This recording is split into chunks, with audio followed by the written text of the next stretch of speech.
سعد ابن ابی وقاص نے کہا اسی حدیث میں مسلم شریف کی مباہلے والی کہ میں نے 3 باتیں علی ابن ابی طالب کے بارے میں ایسی سنی ہیں کہ مجھے 3 میں سے ایک بھی مل جاتی نا تو میرے لیے سرخ اونٹوں سے بہتر ہوتی۔ یہ وہ شخص کہہ رہا ہے جو خود جید صحابی ہے، عشرہ مبشرہ میں سے ہے، اور بخاری مسلم حدیث ہے، حضرت علی کہتے ہیں میں نے اپنے کانوں سے سنا ہے کہ نبی الاسلام نے فرمایا تھا غزوہ بدر یا احد کے موقع پر کہ 7 تیر چلا تجھ پہ میرے ماں باپ قربان، اپنے ماں باپ کو جمع کیا تھا سعد ابن ابی وقاص نے، اور یہ شروع کے 5 مسلمانوں میں سے سعد ابن ابی وقاص، ذہن میں رکھیے گا سر، سینئر اصحاب میں سے۔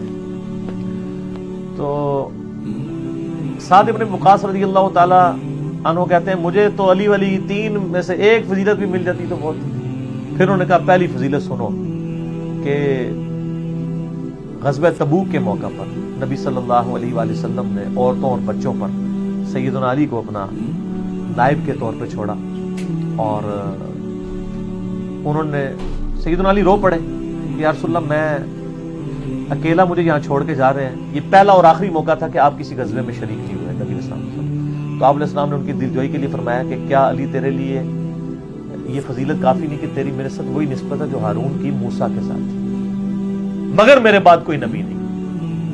تو اگر مولا علی نبی نہیں تو غلام احمد قادیانی دجال کہاں سے نبی بن سکتا ہے؟ ٹھیک ہے، اچھا اب قرآن پاک میں اللہ تعالیٰ سے دعا مانگ کے جو اپنا ساتھی لیا تھا حضرت موسیٰ علیہ السلام نے، وہ ہارون علیہ السلام تھے، ان کے بھائی نبی تھے، وہ اس لیول کا سپورٹیو سیدنا علی تھے نبی علیہ السلام کے ساتھ۔ وہ طور پہ گئے تو موسیٰ علیہ السلام ہارون علیہ السلام کو چھوڑ گئے، نبی علیہ السلام تبوک پہ گئے تو مولا علی کو چھوڑ گئے۔ پھر کہا معاویہ دوسری فضیلت سن، غزوہ خیبر کے موقع پر آپ صلی اللہ علیہ وآلہ وسلم نے فرمایا تھا، فتح نہیں ہو رہی تھی، آپ فرمایا کل میں ایک ایسے شخص کے ہاتھ میں جھنڈا دوں گا جو اللہ اور اس کے رسول سے محبت کرتا ہے اور اللہ اس کے رسول اس سے محبت کرتے ہیں، یہ اس سے بڑی بات ہے۔ ہم تو سارے کہتے ہیں ہم اللہ رسول سے محبت کرتے ہیں، سر ہمیں یہ سرٹیفکیٹ اگر مل جائے کہ اللہ اور اس کا رسول بھی ہم سے محبت کرتا ہے، تو اس حدیث کے الفاظ ہیں، سعد ابن ابی وقاص کہتے ہیں ہمیں پوری رات نیند نہیں آئی کہ وہ خوش نصیب کون ہوگا۔ صبح ہوئی تو نبی علیہ السلام فرمایا علی کدھر ہے؟ تو آشوب چشم تھا، نبی علیہ السلام نے اپنے مبارک لعاب دہن ان کی آنکھوں میں لگایا، دعا دی، اللہ تعالیٰ نے فتح دے دی۔ اچھا یہ جو حدیث کے 2 پورشن ہے نا، یہ دونوں تیری میرے ساتھ وہی نسبت ہے جو ہارون کی موسیٰ کے ساتھ اور خیبر والی، یہ دونوں حدیثیں بخاری میں بھی ہیں، مولا علی کے فضائل والے چیپٹر میں شروع میں یہ 2 حدیثیں ہیں۔ اور مسلم شریف میں ایک اور طریقہ ہے کہ ابو ہریرہ رضی اللہ تعالیٰ عنہ کہتے ہیں، جس کے بارے میں آپ لوگوں کے ہاں پایا جاتا ہے کہ بغض اہل بیت، میرا اس پہ بھی کلپ چڑھا ہوا ہے۔ ابو ہریرہ روایت کر رہے ہیں کہ میں نے عمر ابن خطاب سے خود سنا تھا، صحیح مسلم میں ہے۔ سر پریشان نہیں ہونا، یہ ساری حدیثیں اس 5E کے اندر موجود ہیں، ٹھیک ہے، جو کچھ میں بیان کر رہا ہوں۔ میں نے سنا تھا سیدنا عمر سے کہ وہ کہا کرتے تھے کہ مجھے پوری زندگی کبھی امارت کی خواہش نہیں ہوئی کہ مجھے امیر بنایا جائے، سوائے خیبر کے موقع پہ جب آپ نے فرما دیا کہ میں اس کے ہاتھ میں جھنڈا دوں گا جو اللہ اور اس کے رسول سے محبت کرتا ہے، اللہ اور اس کے رسول اس سے محبت کرتے ہیں، تو میری بھی خواہش ہوئی کاش مجھے مل جائے۔ تو یہ سیدنا عمر کا قول صحیح مسلم میں حضرت ابو ہریرہ روایت کر رہے ہیں، اسی یعنی انہی احادیث کے اندر۔ تو یہ دوسری فضیلت تھی۔ پھر ان کا معاویہ تیسری فضیلت سن، جب نجران کے عیسائیوں کا وفد آیا اور نبی علیہ السلام نے ان پہ دلائل تمام کر دیے، پھر مباہلے کے لیے اللہ تعالیٰ کی طرف سے آیات نازل ہوئی، سورہ آل عمران آیت نمبر 61۔ تو نبی علیہ السلام سیدنا علی، حسن، حسین اور فاطمہ علیہ السلام اجمعین کو لے کر آئے اور اللہ کے حضور دعا کی، اللہم ہؤلاء اہل بیت، اے اللہ یہ میرے اہل بیت ہیں۔ تو یہ آخری مباہلے والا پورشن سناتے ہیں کہ حدیث کب بیان کی سعد ابن ابی وقاص نے، اس کے ساتھ کیا کیا چیزیں جڑی ہوئی تھی، وہ سر انجینئرنگ کے دور میں صرف بیان ہوتی ہیں۔ جب تک یہ انجینئرنگ کا دور شروع نہیں ہوا تھا نا، اس وقت تک یہ ساری کی ساری چیزیں قبض میں تھی، اب بست ہو چکا ہے، کھل چکا ہے سب۔ تو یہ پھر پوری کی پوری حدیث اس طریقے سے آپ دیکھ لیں کہ جو غدیر خم کی حدیث ہے نا، حدیث ثقلین، ثقلین عربی میں کہتے ہیں 2 بھاری چیزوں کو۔ وہ مسلم شریف میں ہم نے اپنے منہج پہ بھی لکھا ہے، مسلم شریف میں اوپر تلے 4 حدیثیں ہیں، انٹرنیشنل نمبر کے مطابق 6225 سے 6228 تک۔ نبی علیہ السلام نے اپنی وفات سے 2 سے 2.5 مہینے پہلے مکے سے مدینے آتے ہوئے حجۃ الوداع سے واپسی پہ خم نامی گاؤں میں ایک خطبہ دیا، 17 یا 18 ذوالحجہ کون سا بنتا ہے جی؟ 17 ذوالحجہ 18 ذوالحجہ. تو وہ اس حدیث میں جو غدیر خم کی مسلم شریف میں آتی ہے. اب یہ دیکھیں ہماری مین سٹریم کی کتاب میں تھی مسلم شریف میں. تو نبی علیہ السلام نے خطبہ دیتے ہوئے فرمایا لوگوں آگاہ ہو جو میں بھی ایک انسان ہوں, قریب ہے کہ اللہ کا قاصد یعنی موت کا فرشتہ میرے پاس آئے اور میں اس کی دعوت قبول کر لوں. میں اپنے بعد تم میں 2 بھاری چیزیں چھوڑ کے جا رہا ہوں. ان میں سے پہلی چیز اللہ کی کتاب ہے. تم اللہ کی کتاب کو پکڑو, اس میں ہدایت ہے, اس میں نور ہے. اس کتاب کو پکڑو, اپنا تعلق اس کتاب کے ساتھ مضبوط کرو. اللہ کی کتاب اللہ کی رسی ہے, جو اسے پکڑے گا وہ ہدایت پہ ہوگا, جو چھوڑ دے گا گمراہ ہو جائے گا. اور دوسری بھاری چیز میرے اہل بیت ہیں, میں اپنے اہل بیت کے معاملے میں تمہیں اللہ کا خوف دلاتا ہوں, اللہ کا خوف دلاتا ہوں. 3 دفعہ فرمایا کہ اللہ کا خوف دلاتا ہوں. امت نے نہ قرآن کو پکڑا اور نہ اہل بیت کو چھوڑا. Point to be noted. قرآن کو نہ پکڑا اور نہ اہل بیت کو زندہ چھوڑا, بالکل الٹ اس وصیت کے عمل کیا. یہ آپ نے خطبہ دیا ہے خم گاؤں میں. غدیر کہتے ہیں پانی کا جہاں پہ کوئی تالاب ہو. غدیر خم, خم نامی گاؤں تھا جہاں پانی, جیسے پرانے زمانے میں سفر کرنے کے لیے ایک جناب غدیر خم. پھر آپ دیکھیں وہ ایک ہے تو تالاب اور گاؤں ہی تھا. دنیا میں بڑے گاؤں بنے ختم ہو گئے, لیکن خم غدیر خم قیامت تک کے لیے زندہ ہے. ہمارے نبی کی نسبت حاصل ہوئی ہے صلی اللہ علیہ وآلہ وسلم. تو وہ گاؤں آج بھی موجود ہے غدیر خم, اور اس کی بازگشت پوری دنیا میں سنائی دے رہی ہے اس خطبے کی. وہ اصل میں آپ نے وہاں پہ صرف اہل شام اور اہل مدینہ رہ گئے تھے. آپ کو مستقبل کی خبریں اللہ نے بتا دی تھی. اس کے والے سے آپ امت کو آگاہ کر رہے تھے کہ میں اہل بیت کے بارے میں تمہیں اللہ کا خوف دلاتا ہوں. مسلم شریف میں اتنی حدیث ہے, لیکن یہ حدیث سنن نسائی الکبریٰ کے اندر بھی موجود ہے, مسند احمد میں بھی موجود ہے, جامعہ ترمذی میں بھی اس کا کچھ پورشن موجود ہے, امام ابن عاصم کی کتاب السنہ کے اندر بھی موجود ہے, مجموع الزوائد کے اندر بھی. مین سٹریم کے اہل سنت کے آلموسٹ کئی کتابوں میں یہ حدیث موجود ہے. المعجم الکبیر طبرانی کے اندر بھی موجود ہے. پھر آپ علیہ السلام نے اس موقع کے اوپر مولا علی کا ہاتھ پکڑ کے صحابہ میں بلند کیا اور کہا من کنت مولہ فہذا علی مولہ. اور اس سے پہلے آپ نے آیت تلاوت کی النبی اولی بالمؤمنین من انفسہم وازواجہ امہاتہم. نبی علیہ السلام مومنین پر ان کی جانوں سے بڑھ کر حق رکھتے ہیں اور نبی کی بیویاں امت کی مائیں ہیں. پھر آپ نے صحابہ سے پوچھا یار کہ اے میرے صاحب اس آیت کے تحت کیا تم میرا حق ولایت یعنی میرا جو حق ہے تم پر قربت کا وہ مانتے ہو؟ صاحب نے کہا بلا یا رسول اللہ کیوں نہیں. پھر آپ فرمایا من کنت مولا ہوں, جو پھر مجھے مولا مانتا ہے, مجھے اپنا آقا مانتا ہے, مجھے اپنے جان سے بڑھ کر عزیز سمجھتا ہے, تو پھر مولا علی کو بھی وہ مانے. پھر آپ نے اسی حال میں دعا کی اے اللہ اس سے محبت رکھ جو علی سے محبت رکھے, اس سے بغض رکھ جو علی سے بغض رکھے. یہ تو خیر الگ سے صحیح مسلم میں بھی حدیث ہے 240. مولا علی کہتے ہیں کہ مجھ سے نبی امی نے یہ عہد لیا تھا, اس ذات کی قسم جس نے جو ہے وہ دانے کو پھاڑ کر اناج اگایا اور مخلوقات کو پیدا کیا, نبی امی نے مجھ سے یہ وعدہ لیا تھا کہ اے علی تجھ سے محبت نہیں رکھے گا مگر مؤمن, اور تجھ سے بغض نہیں رکھے گا مگر منافق.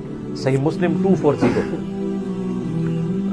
سیدنا علی کی جنگیں تینوں ہی مسلمانوں کے خلاف ہوئی ہیں, ان مسلمانوں کے جنہوں نے حاکم وقت کے خلاف بغاوت کی ہے. یہی وجہ ہے کہ سیدنا علی رضی اللہ تعالیٰ عنہ کی تمام جنگوں پہ آپ کو بخاری مسلم میں درجنوں احادیث مل جاتی ہیں. اور یہ میں نے جو واقعہ کربلا والا ریسرچ پیپر لکھا ہے 5B جس میں 200 احادیث میں نے جمع کی ہیں, میں اکثر اس کا تعارف کرواتا ہوں. اس میں جنگ جمل صفین نہروان کے اوپر درجنوں احادیث بخاری مسلم سے موجود ہیں.